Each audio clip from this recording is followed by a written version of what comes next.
जय हिंद दोस्तों। एक बार फिर से आप सभी लोगों का इस YouTube चैनल पे बहुत बहुत स्वागत है। तो करंट अफेयर्स के इस इवेंट्स में आज जो मैं टॉपिक लेके आया हूँ वो यूपीएससी और यूपीपीसीएस दोनों के ही लिए बहुत ही इम्पोर्टेंट होने जा रहा है। बिकॉज ये अक्सर इस पॉइंट से क्वेश्चन आया भी है और आप लोगों को थोड़ा इसके बारे में नॉलेज होना चाहिए कि मैं बैकग्राउंड दूंगा, ब्रीफ डिस्क्रिप्शन इसके बारे में देंगे हम, और जो अभी लेटेस्ट चर्चा में भी थोड़ा सा है। तो ये है ए फॉरेस्टेशन कंपनसेशन एक्ट 2016। सो ए फॉरेस्टेशन कंपनसेशन एक्ट 2016 जो है आया था किस लिए? वो इसलिए आया था कि जो हमारा इंफ्रास्ट्रक्चर है इंडस्ट्रियल डेवलपमेंट के लिए, जो हमारे जंगल का लोग कटाई कर देते हैं, उसका काट के उसको हटा देते हैं अपना रोड डेवलपमेंट के लिए और इंफ्रास्ट्रक्चर डेवलपमेंट के लिए। तो जितनी फॉरेस्ट लैंड को डिस्ट्रॉय किया जाएगा इस पर्टिकुलर पर्पज़ के लिए, तो उतना उसके कंपनसेशन के लिए जो यहाँ का डेवलपर होगा इस पर्टिकुलर फॉरेस्ट एरिया का, जो कि फॉरेस्ट को काट रहा होगा, उसको उसके एवज में गवर्नमेंट द्वारा तय किए हुए नियम के अनुसार उसको कुछ फंड देना पड़ेगा, जो कि जंगल काटा गया उसके कंपनसेशन फंड देना पड़ेगा। तो उस कंपनसेशन फंड के का यूज़ होगा जंगल को, मतलब कि और पेड़ लगाने के लिए, दूसरी जगह जंगल को एक तरह से शिफ्ट करने के लिए। तो इसके ऊपर ये लेटेस्ट एक सर्वे आया हुआ है। उस सर्वे के अकॉर्डिंग जो है कंपनसेशन फंड का कितना उपयोग किया जा रहा है, कितना बैलेंस है, उसके बारे में वीडियो है। तो आइए जानते हैं डिटेल्स में। तो जैसा कि ये फॉरेस्टेशन कंपनसेशन एक्ट 2016 के अकॉर्डिंग जो भी कोई इंडस्ट्रियल या इंफ्रास्ट्रक्चर डेवलपमेंट करेगा जंगल एरिया में, जो कि बहुत ही जेन्यून है और जो पब्लिक इंटरेस्ट के अकॉर्डिंग उपयुक्त है, तो वहाँ पे यदि हम इन्वायरमेंट के साथ किसी भी तरह का कंप्रोमाइज़ कर रहे हैं, तो वहाँ पे जो भी उसका डेवलपर होगा, चाहे गवर्नमेंट हो चाहे प्राइवेट बॉडी हो, कोई भी हो, तो उसको एक कंपनसेशन फंड वहाँ पे देना पड़ेगा उस फॉरेस्टेशन के लिए। जो फॉरेस्ट वहाँ पे डिस्ट्रॉय हुआ है उस फॉरेस्टेशन के लिए अलग से फॉरेस्ट जो कि लैंड है वहाँ पे फॉरेस्ट का या पेड़ पौधे लगाने के लिए उनको फंड देना पड़ेगा। तो ये फंड जो होता है फिर वहाँ से एक जो फॉरेस्टेशन कंपनसेशन फंड कमेटी है, वो इस फंड को कहाँ फिर स्टेट्स में ट्रांसफ़र कर देती है, उस पर्टिकुलर स्टेट्स में जहाँ पे कि फॉरेस्ट का डिस्ट्रॉय हुआ है इस पर्टिकुलर प्रोजेक्ट के लिए। फिर वहाँ की स्टेट गवर्नमेंट उस फॉरेस्ट कंपनसेशन फंड का यूज़ करके जो भी उनके पास अवेलेबल लैंड होती है उस लैंड पे प्लांटेशन स्टार्ट करती है और एक तरह से दूसरा फॉरेस्ट क्रिएट करती है, ताकि जो डिस्ट्रॉय फॉरेस्ट है उसका जो है कि एक रिप्लेसमेंट आ सके और हमारा इन्वायरमेंट का इकोसिस्टम मेंटेन हो सके।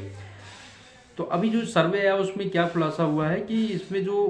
ये फॉरेस्टेशन कंपनसेशन फंड है, उस फंड का जो स्टेट गवर्नमेंट है वो सदुपयोग नहीं कर रही है। नियर अबाउट 60% फंड अभी भी उनके पास एज इट इज पड़ा हुआ है, उसका यूज नहीं कर पाया उन्होंने। और जो 40% फंड का यूज़ किया गया, वो फंड भी उन्होंने कहाँ पे यूज़ किया है? ऐसी फॉरेस्टेशन के लिए यूज़ किया है जहाँ की लैंड बिल्कुल बैरन है, मतलब कि बंजर ज़मीन है।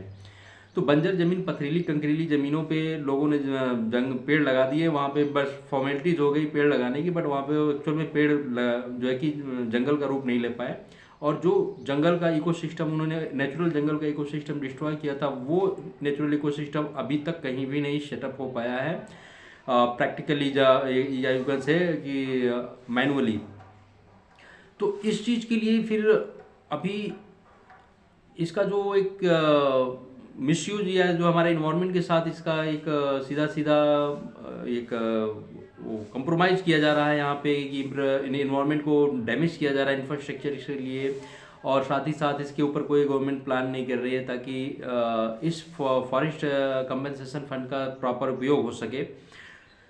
और स्टेट गवर्नमेंट्स के ऊपर भी ऐसा कोई ऑब्लिगेशंस या कोई इस तरह का प्रेशर्स नहीं है किसी भी साइड से कि उस फॉरेस्टेशन फंड का यूज करके सही से उसका जो है कि एक न्यू फॉरेस्ट क्रिएट कर सके। तो जो गवर्नमेंट ऑफिशियल्स हैं उनके अकॉर्डिंग जो भी फॉरेस्ट कंपनसेशन फंड है उस फंड का जो है कि फेज वाइज मैनर में यूज हो रहा है। बट फेज वाइज मैनर में यूज होने का मतलब भी ठीक है, लेकिन यहाँ पे 90% जो लैंड उन्होंने फिक्स किया हुआ है फॉरेस्टेशन के लिए, 90% 100% लैंड में से 90% लैंड का यूज ऑलरेडी उन्होंने कर लिया है। और वो ऐसे लैंड है जहाँ पे कि पिछले काफ़ी दिनों से कोई पेड़ पौधे या जंगल नहीं उग रहे हैं, या कईयों कह सकते हैं कि पेड़ पौधों के लिए जहाँ का क्लाइमेट सूट नहीं कर रहा, वहाँ की ज़मीन, वहाँ का जो है कि इन्वायरमेंट वो सब सूट नहीं कर रहा है। तो ऐसे जगह पे यदि आप एफॉरेस्टेशन करने की कोशिश कर रहे हैं तो आई थिंक ये केवल wastage of time and money है, नथिंग ऑन दैट। एक्चुअल में यदि आप रिप्लेसमेंट करना चाहते हैं जो डिस्ट्रॉयड किया गया जंगल है अपनी इंफ्रास्ट्रक्चर के लिए उसकी जगह पे, तो आपको एक अच्छी लोकेशन का, अच्छे साइट्स का चूज करना चाहिए, ताकि जो है वहाँ पे जो भी जंगल लगे, जो भी जंगल उगे, तो वो उसका डेवलपमेंट हो सके, उसका ग्रोथ हो सके, वहाँ पे एक इकोसिस्टम मेंटेन हो सके, ताकि हमारा इन्वायरमेंट का जो इकोसिस्टम डैमेज हो चुका है वो इकोसिस्टम दोबारा से वहाँ पे स्टैब्लिश हो सके। सो यही एक छोटा सा पॉइंट था जो मैं आप लोग कन्वे करना चाहता था कि एफॉरेस्टेशन कंपनसेशन है क्या, और इस पे जो फंड रहता है उसका यूज कैसे होता है और कौन करता है, उसके लिए कौन रिस्पॉन्सिबल है। तो ये फॉरेस्टेशन कंपनसेशन एक्ट 2016 में आया था। इसके द्वारा जो फंड होता है इकट्ठा, उस फंड को उस स्टेट्स को डिस्ट्रीब्यूट किया जाता है जहाँ के फॉरेस्ट का डिस्ट्रॉय किया गया है किसी भी प्रोजेक्ट के लिए। फॉर एग्जाम्पल छत्तीसगढ़, उड़ीसा जो कि बहुत ही डैमेज एरिया है, जहाँ पे कि बहुत ज़्यादा फॉरेस्ट का एक तरह से डिस्ट्रॉय किया गया है, तो छत्तीसगढ़ से एक लिंक रोड बन रहा था यहाँ के लिए, आपके तेलंगाना के लिए, आंध्र प्रदेश और तेलंगाना के साइड में। तो वहाँ पे जंगलों का डिस्ट्रॉय हुआ था। तो फिर छत्तीसगढ़ गवर्नमेंट ने जो है कि जो एफॉरेस्टेशन का प्रोग्राम लॉन्च किया, तो ऐसी जगह पे लॉन्च कर दिया जहाँ का ज़मीन ठीक नहीं था, जहाँ क्लाइमेट ठीक नहीं था। तो इस तरह से इस प्रोजेक्ट को लॉन्च तो कॉपी में, किताबों में या कागज़ों में तो इसका प्रॉपर जो है कि एक तरह से इम्प्लीमेंटेशन या जो है कि इसका फुल प्रूफ प्लानिंग है, बट ऑन ग्राउंड जो है कि सिचुएशन कुछ भिन्न ही है। तो यदि इसको सही से इम्प्लीमेंट करना है तो इसको एक रिस्पॉन्सिबिलिटी के तौर पे लेना पड़ेगा, और इसको रिस्पॉन्सिबिलिटी के तौर पे लेके इसको सही जगह से इसका सही से इम्प्लीमेंटेशन किया जाए, ताकि जो है कि फॉरेस्टेशन का जो इस प्रोग्राम का एक मोटिव्स है, जो मकसद है, वो पूरा हो सके और हमारा जो इन्वायरमेंट है वो डैमेज होने से बच सके, यहाँ का इकोसिस्टम मेंटेन रहे। सो ये था एफॉरेस्टेशन कंपनसेशन एक्ट 2016 के ऊपर, और जो है कि इसका क्या प्रोविजंस है और कैसे इसका यूज होता है, ये short video. So I hope you all have like this video very much, and to watch further such type of video, I humbly request to all of you that please go through and subscribe it as much as possible, and share it, and of course like it, so that I will get motivation from your